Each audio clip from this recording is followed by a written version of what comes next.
तो गाइस कैसे हैं आप सब लोग। डिवाइन डेथ स्टार के एपिसोड 02 के साथ हाजिर हूं। तो लास्ट एपिसोड के एंड पे हमने देखा था कि सभी लोग दरवाजे में जाकर खड़े हो जाते हैं और मा जियोन कहता है कि मैं भी जाकर देखना चाहता हूं कि वहां पर कौन आने वाला है, क्योंकि जोंगनेन सेक्टर से कोई एल्डर वहां पर आ रहा है। तो सभी लोग काफी ज्यादा खुश होते हैं और कहता है कि हमारे लिए बहुत ही बड़ी आनर की बात है कि जोंगनेन सेक्टर से कोई आ रहा है। यहाँ तक कि फैमिली हेड खुद यहाँ पर उनको ग्रीट करने के लिए आए हैं। फिर साथ ही वहां पर उन्हें बाहर से कदमों की आवाज आती है, तो वो लोग कहते हैं फाइनली यहाँ पर एल्डर्स अंदर इंटर होने वाले हैं। और हमारा जियोन भी भीड़ के अंदर आकर खड़ा हो जाता और कहता है कि मुझे देखना है कौन आ रहा है। तो इसी के साथ ही वहां पर एक लड़की अपने साथ दो एल्डर्स को लेकर अंदर आती है। तो वो लड़की जो होती है वो एक अलग ही टाइप की इंसान होती है। तो जैसे ही वहां पर वो अंदर पांव रखती है तो सभी लोग उसे देखते ही कहते हैं ये तो एक रेडिएंट है। तो यहाँ पर रेडिएंट की टर्म उन मास्टर्स के लिए यूज की जाती है जो मास्टर्स इमॉर्टल होते हैं, यानी कि उनके पास अनलिमिटेड लाइफ स्पैन होता है। तो इसी के साथ जैसी वो लड़की वहां पर अंदर एंटर होती है तो वो सभी लोग कहते हैं कि हमारे सेक्टर के लिए बहुत ही बड़ी ऑनर की बात है कि इस लड़की यानी कि एक रेडिएंट यहाँ पर हमारे लिए हमारे यंग मास्टर को लेने के लिए आई है।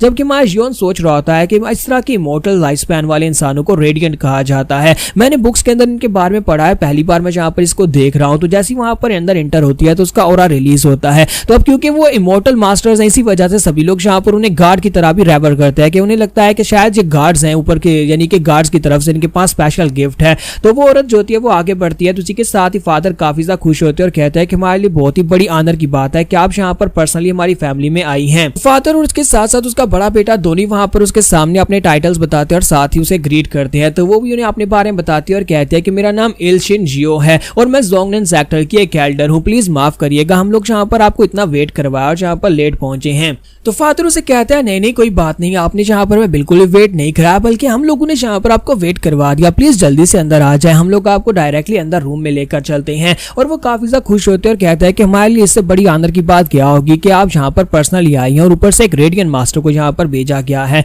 और मां जियोनशिन जो होता है वो सोच रहा होता है कि ये वाकई में बहुत ही बड़ी ऑनर की बात है, इसी वजह से सभी लोग इतने ज्यादा खुश हैं। और इसी के साथ ही वो सोच रहा होता है कि ये रेडिएंट मास्टर आखिर जहाँ पर इसकी उम्र कितनी होगी, इसने कितने साल जिया होगा, मेरे पास तो सिर्फ 20 साल का वक्त है जबकि ये इमॉर्टल मास्टर है। तो फादर जैसे ही वहां पर उनको अपने साथ लेकर अंदर जाने लगते हैं, इसी के साथ ही इमॉर्टल मास्टर जो होती है थोड़ा सा आगे बढ़ती है और साइड के ऊपर माया जियोन के ऊपर उसकी नजर पड़ती है। वो हमारे जियोन की तरफ देखती है, हमारा जियोन वहीं पर से उसको ग्रीट करता है और वहीं पर से पीछे मुड़ जाता है। तो मिस इलशिन कहती है कि ये लड़का कौन है। तो फादर उसे कहता है कि ये लड़का ये मेरा तीसरा बेटा है, लेकिन ये एक रिबेलियन बेटा, यानी कि इसके साथ कुछ बहुत ही प्रॉब्लम्स हैं, इसी वजह से ये जो है हमारी बात नहीं मानता, जब इसे कुछ कहा जाता है ये सुनता नहीं है। तो इसी के साथ ही मिस उसे कहती है लेकिन मुझे तो ये काफी ज्यादा खास लगता है, जरा उसकी आंखें देखो, इतनी क्लियर आंखें तो किसी की होती हैं, यानी कि किसी खास लोगों की होती हैं। तो हमारा जियोन जो होता है वहां पर से मिस इलशिन को देखने के बाद सीधा अपने ट्रेनिंग ग्राउंड में वापस आ जाता है, अपनी तलवार उठाता और कहता है कि इस मास्टर को देखने के बाद अब मुझे यहाँ पर एक उम्मीद की नई किरण दिखाई दी है। मुझे लगता है कि मैं यहाँ पर जियोंग क्लैन की डायनामिक कार्ड को पहले से भी अगले लेवल पर पहुंचा सकता हूं और मुझे लगता है कि मैं ये कर सकता हूं। अपनी तलवार निकालता और कहता है कि वक्त आ चुका है अब यहाँ पर ब्लेड टेक्निक्स को पूरी तरह से मास्टर करने का। वहीं पर से नेक्स्ट सीन रूम के अंदर का दिखाता है जहां पर इलशिन बैठी होती है और उसके दोनों साथी उसे कहते हैं कि यहाँ की लैंडस्केप बहुत ज्यादा खूबसूरत है, यानी कि यहाँ की सीनरी तो बहुत ज्यादा कमाल की है।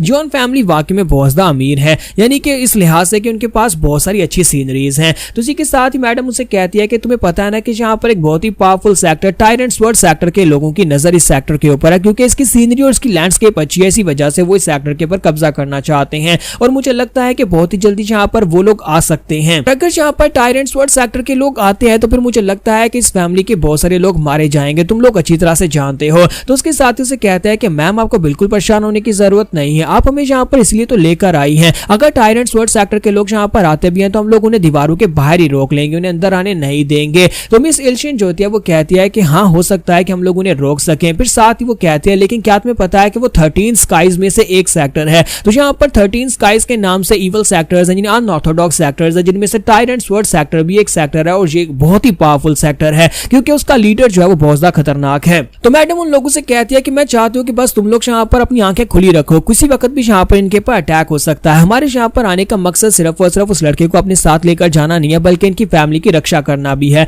और साथ ही वहां पर जियोन के बारे में सोच रही होती है कि मुझे अभी भी उस लड़के की क्लियर आंखें अभी तक यहाँ पर याद है, जिस तरह से वो लड़का मुझे देख रहा था, उसे देखकर ही लगता है कि वो लड़का एक जीनियस है। लेकिन इसके बावजूद उसके फादर ने कहा कि वो एक प्रॉब्लमैटिक चाइल्ड है, यानी कि उसे यहाँ पर हमसे ग्रीट करने के लिए भी नहीं बुलाया गया, वो वहां पर आम लोगों में खड़ा था। दूसरी तरफ हमारे जियोन को दिखाता है कि वो अपने रूम के अंदर बैठा कल्टीवेट कर रहा था और उसके सर के अंदर जो उसका एपेक्स मेरिडियन पॉइंट होता है वो पूरी तरह से चमक रहा होता है। तो वो कहता है कि मुझे लगता है कि मेरा एपेक्स मेरिडियन पॉइंट एनर्जी के साथ पूरी तरह से एक्सपोज्ड हो चुका है और मैंने यहाँ पर नीचे के दोनों मेरिडियन पॉइंट्स को भी इंटर किया हुआ है। इसका मतलब यह है कि मेरे पास अब यहाँ पर बहुत ही कम वक्त बचा है। जैसा कि यहाँ पर डॉक्टर ने कहा था कि 20 साल की उम्र में मारा जाऊंगा, और अब जबकि यहाँ पर मेरे पास कम वक्त बचा है तो मुझे लगता है कि सिर्फ 5 साल, मेरे पास 5 साल हैं। 5 साल के बाद मैं अपनी कॉन्शियसनेस को खो दूंगा और पूरी एनर्जी मेरी बॉडी पर कब्जा कर लेगी, जिसके बाद मैं यहाँ पर मर जाऊंगा। तुम्हारा यौन जो होता है वहां पर कल्टीवेट करना छोड़ देता है, अपनी तरफ देखता और कहता है लेकिन क्या मैं यहाँ पर सिर्फ मरने के लिए पैदा हुआ हूँ? क्या मैं अभी तक यहाँ पर सिर्फ मरने के लिए जी रहा था? और साथ ही वो कहता है क्या मुझे यहाँ पर इस बात का डर लग रहा है? वो जल्दी से भागता हुआ बाहर आता और कहता है लेकिन मुझे अभी मरना नहीं है।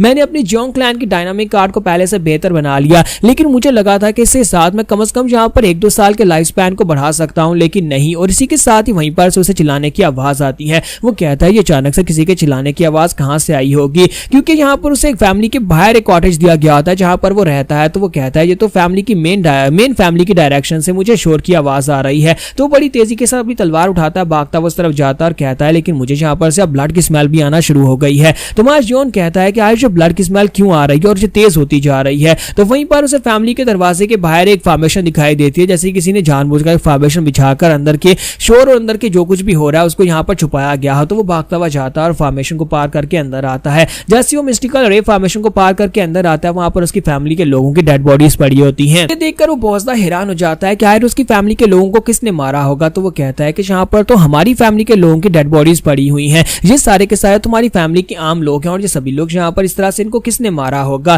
फिर साथ ही वो आगे बढ़ता और कहता है किसने रे फॉर्मेशन के साथ इसको छुपाने की भी कोशिश की है, कौन है जो हमारी फैमिली के अंदर आकर ये सब कुछ कर सकता है। और जहाँ पर जिस तरह से ये लोग मरे हैं लगता है कोई बहुत ही पावरफुल होगा जिसने इनको मारा है। तो सामने से आवाज आती है, कोई कहता है देखो एक यहाँ पर बच गया है, और वो कहता है कि इसको मैं मारता हूँ। और कहता है कि अगर तुम यहाँ पर बच गए थे, जिस कोने में तुम छुपे हुए थे वहीं पर छुपकर बैठे रहते तो तुम यहाँ पर जिंदा बच सकते थे, लेकिन अब तुम मेरे हाथ से मरोगे। तो पीछे से एक बंदा उसे कहता है कि अब जबकि यहाँ पर इसे मरने की जल्दी है तो ठीक है इसको भी मार डालो, वैसे भी तो यहाँ पर इस पूरी फैमिली को ठिकाने लगाना है। तो मार्स जॉन उसकी तरफ घूर कर देखता है और उठकर खड़ा हो जाता है। जबकि वो टकला बंदा उसके करीब आता है और उसे कहता है कि बच्चे तुम्हारी किस्मत ही खराब है जो तुम खुद यहाँ पर मरने के लिए चले आए, अब यहाँ पर मेरे ऊपर इसका इल्जाम मत डालना। और साथ ही वो अपने हाथ में एनर्जी रिलीज करता है और अपनी पाम के साथ जैसे हमारे जॉन के ऊपर अटैक करने लगता है। हमारा जॉन वहीं पर से अपना हाथ आगे बढ़ाता है और उसको बाजू से पकड़ता है। जब उसे बाजू के मिड से पकड़ता है और वहां पर उसके ऊपर जोर डालता है, उसके बाजू की हड्डी तोड़ देता है। आपको बताया कि पिछली एपिसोड में जॉन ने कहा था कि उसने अपनी बॉडी को एक्सट्रीम लेवल पर मास्टर किया है, जिसकी वजह से अब उसके मसल्स जो हैं वो सप्रेस हो चुके हैं, लेकिन उसकी स्ट्रेंथ काफी ज्यादा बढ़ चुकी है।